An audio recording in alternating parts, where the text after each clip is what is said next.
When I read the script breakdowns for the first 3 episodes, I saw that it was very heavily in Jesse's new house.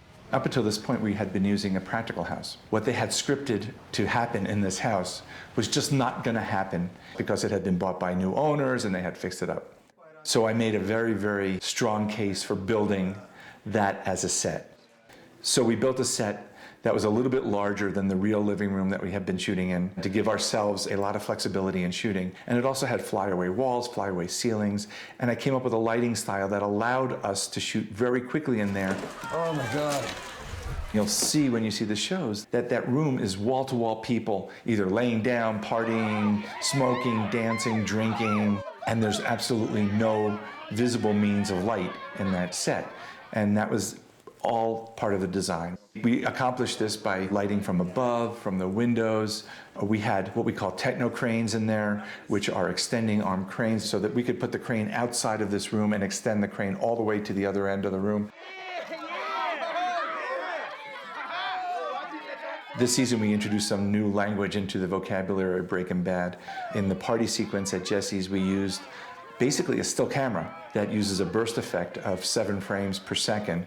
And we held down the shutter and we took those frames, put them in sequence in the edit bay, and used them as an interesting way of conveying a party going on. And we thrust it into groups of partiers from below, from above. We ended up with this visual device because we were looking for a way of conveying the feeling that you would have if you were in the middle of this party.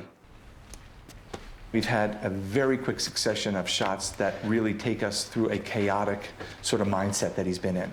We wanted the audience, after all of this motion and after all of this excitement, to settle in and go, oh my goodness, we're with him, and to experience where his head was at. We didn't want it to be quick. We didn't want it to be frantic. Michelle McLaren, the director, came to me and she said, these are the shots that I want to tell the story with, to be at one with Jesse at the end of episode 402.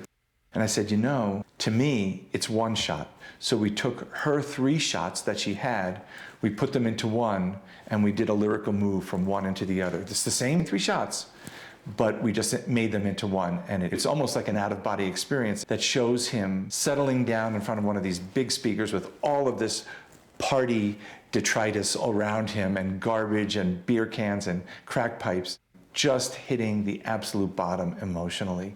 It worked very effectively.